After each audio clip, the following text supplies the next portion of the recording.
Hey friends, this is Angel Cartagena, and I've decided that I wanted to begin doing something on a weekly, bi-weekly basis, and that is to simply post what I'll call AC's life coaching moment. I want to share a story, I want to share a principle, I want to share something with you that I'm hoping will really bless you and build into your life.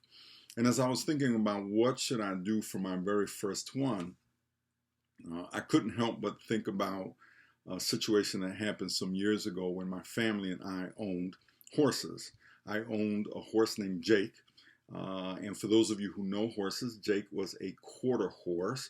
And if you grew up in a city with mounted police, for example, in New York City, quarter horses were generally the kinds of horses that these police officers would ride.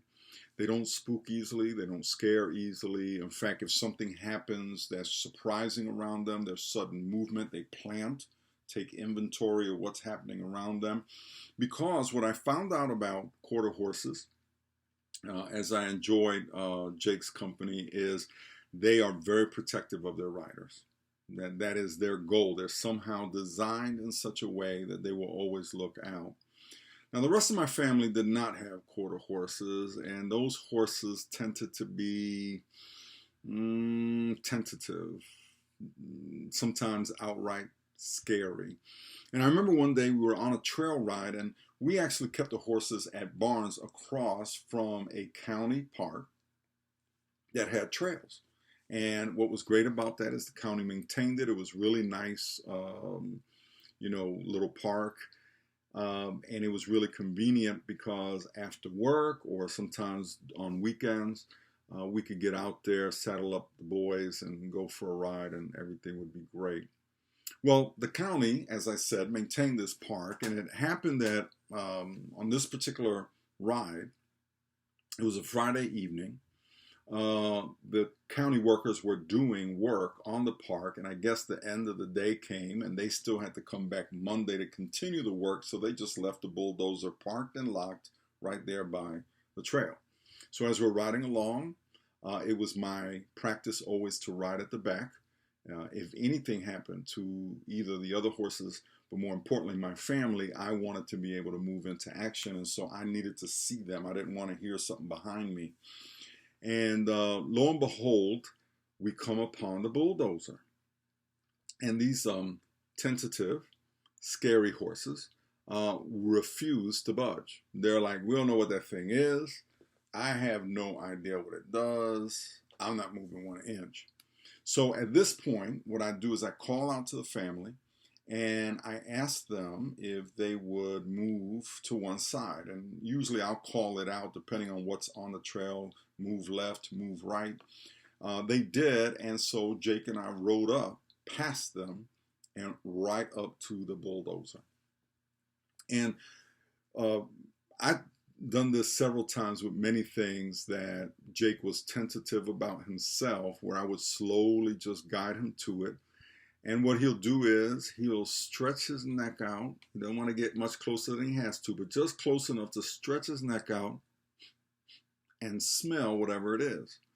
At some point, he decides this is not a problem, and so we continue on our way. Well, sure enough, that was the case with the bulldozer. He smells it.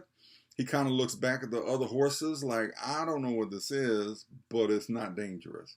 And so he and I continue past the bulldozer. Now, if you don't know how horses operate, they are typical pack animals.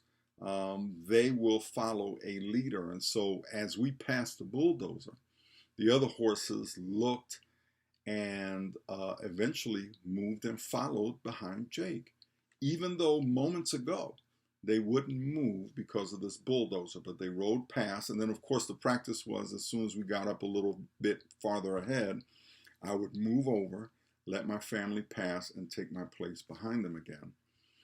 Now, why did I think about this story in particular to the whole life coaching thing? There are a lot of people in life who are tentative and maybe even scared. Getting out of our comfort zone can be so scary for some of us that it is paralyzing.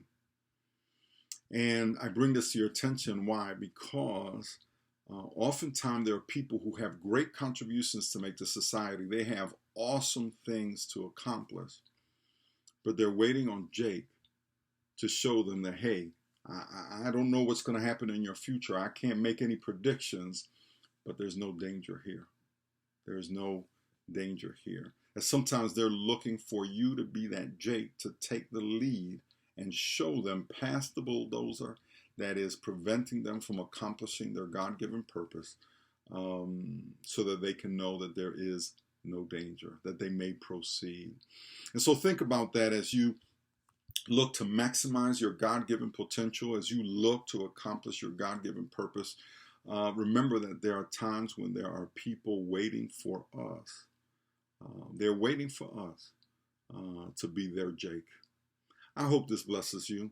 Take care, and thanks for listening.